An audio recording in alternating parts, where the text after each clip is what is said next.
رب العالمین نے فرمایا میرے پیغمبر تیرا بیٹا گناہگار نہیں غدار ہے.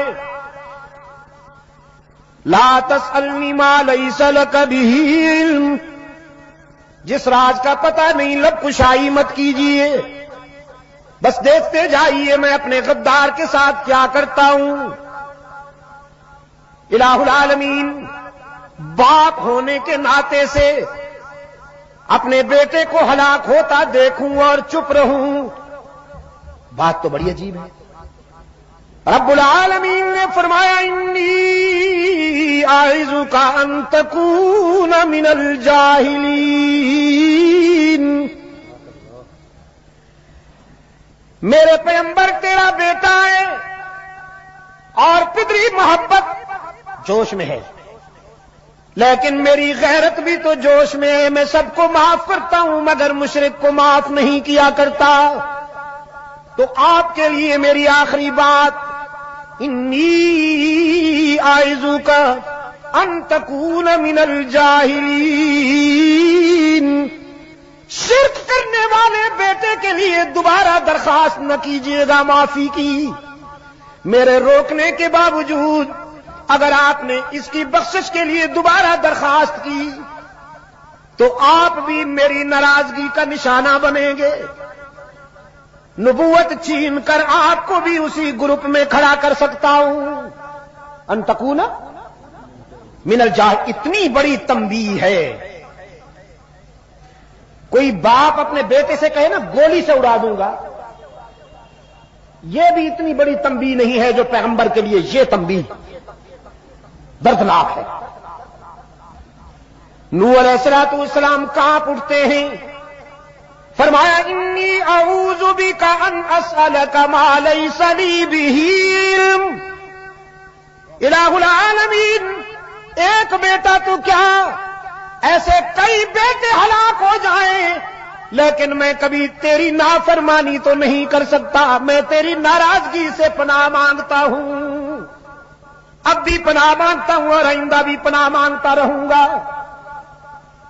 پیغمبر شفاعت کریں گے لیکن گناہگاروں کی، غداروں کی نہیں، مشرکین کی. مشرکین نہ اللہ کی رحمت پہ امید رکھے نہ پیغمبر کی شفاعت پہ. اور شرک کیا ہے؟ شرک یہ ہے کہ اللہ کے حق میں بندوں کو شامل کیا جائے.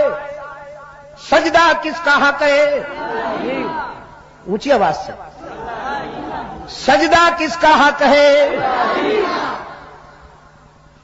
پھر کوئی قبر کو سجدہ کرے تو قابل معافی ہے. کوئی درخت کا سائز پسند آ جائے اس کے آگے جھک جائے تو قابل معافی ہے. کسی جھنڈی کی اڑانے پسند آ جائیں وہاں سجدہ کرے تو قابل معافی ہے. کوئی بڑی توند والا گدی نشین پسند آ جائے وہاں جھکنے لگے قابل معافی ہے. سجدہ کس کا حق ہے؟ اللہ ہی کا. قیام کس کا حق ہے؟ اللہ ہی کا. قیام بھی کس کا حق ہے؟ اللہ ہی کا حق ہے. میرے دوست کہتے ہیں صلاۃ و سلام کے وقت قیام کرنا ادب ہے. میں نے کہا اگر صلاۃ و سلام میں قیام ادب کا قرینہ ہوتا تو نماز میں بھی درود و سلام قیام کی حالت میں پڑھنے کا حکم ہوتا ہے. صلاۃ و سلام کے وقت قیام کرنا اگر ادب کا قرینہ ہوتا تو نماز میں بھی درود و سلام قیام کی حالت میں پڑھنے کا حکم ہوتا. درود و سلام ہے نماز میں کہ نہیں ہے؟ ہے نا. جب آپ کھڑے ہوتے ہیں تو درود و سلام پڑھتے ہیں نا. رکوع میں، سجدے میں نہیں پڑھتے نا. کب پڑھتے ہیں؟ ہاں جب بیٹھ جاتے ہیں. اس لیے کہ رکوع عاجزی کا مظہر ہے، سجدہ عاجزی کی ادا ہے، قیام عاجزی کی ادا ہے. اور پشاور کے روشن ضمیروں عاجزی کی ساری ادائیں اللہ نے اپنی ذات کے لیے مخصوص کر لی ہیں. وہ اپنے بندے کی عاجزی صرف اپنی ذات کے لیے مخصوص دیکھنا چاہتا ہے. فرمایا جب تم قیام میں ہو تو میری یاد، جب تم رکوع میں ہو تو میری تسبیح، جب تم سجدے میں ہو تو میری ہی تسبیح، جب تم بیٹھ جاؤ اب میرے محبوب پر درود و سلام پڑھو کہ جب تک درود و سلام نہیں پڑھو گے تمہاری نماز ہی قبول نہیں کروں گا.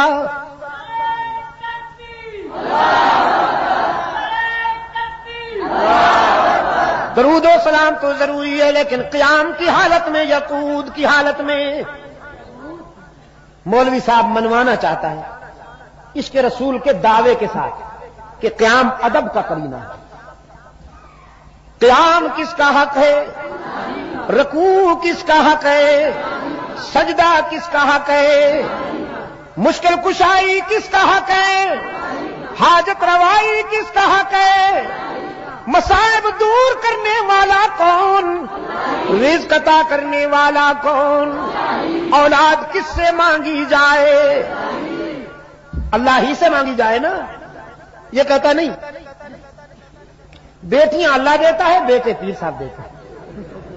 دل کا جن قسمت ویزا بیٹیاں اللہ دیتا ہے ہم نہیں چاہتے کہ نہ ہوں مگر وہ آ جاتی ہیں. یہ اللہ کا فیصلہ ہے. اور بیٹا یہ تو ساری مہربانی حضرت صاحب دی ہے جی سب کے جان ساری مہربانی حضرت صاحب دی کچھ نہیں ساری مہربانی حضرت صاحب دی. میرے عزیز دوستو اللہ کے حق میں بندوں کو شریک کرنے والے غدار ہیں یہ ناقابل معافی ہیں. ان کو نہ اللہ کی رحمت پہ امید رکھنی ہوگی نہ پیغمبر کی شفاعت ان کے لیے کام آئے گی. پیغمبر شفاعت کریں گے گنہگاروں کی جن سے نمازیں چھوٹ گئی روزے نہیں رکھ سکے ہاں زکات صدقات میں خطا ہو گئی لیکن زکات دینے میں خطا ہو گئی. اور یہ جو لے رہے ہیں سود کا مال زکات کے نام پر ان کا اللہ ہی حافظ ہو. سود کے نام پر جو زکات کی سٹمپ لگا دی گئی اور مولوی صاحب شیر مادر سمجھ کر اسے ہضم کر رہے ہیں. شاید سمجھے بیٹھے ہوں کہ اللہ معاف کر دے گا. ہماری کھوپڑی میں یہ سمجھ میں نہیں آتی بات. دامن یار خدا ڈھانپ لے پردہ تیرا. میں نے پبلک میں ایسے لوگ دیکھے کامن مین دیکھے ایسے اپنے مشاہدے کی بات کر رہا ہوں بہت مفلس بہت نادار بہت ہی پریشان حال لیکن میں ایسے سینکڑوں افراد کو جانتا ہوں کہ وہ یہ زکات نہیں لینا پسند کرتے. وہ کہتے ہیں کہ یہ ہم جانتے ہیں کہ یہ کیا ہے لیکن عصر حاضر کے مولوی کا ہاضمہ تو دیکھیے لکڑ ہضم پتھر ہضم لکڑ ہضم پتھر ہضم.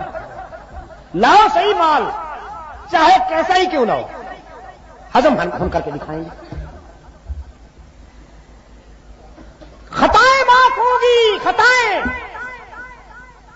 یہ جو جان بوجھ کر اللہ کے حکم کی تعریف کی جا رہی ہے اللہ کے حکم کا مذاق اڑایا جا رہا ہے ارکان اسلام کا حلیہ بدلا جا رہا ہے اس کے لیے سوچ لیجئے.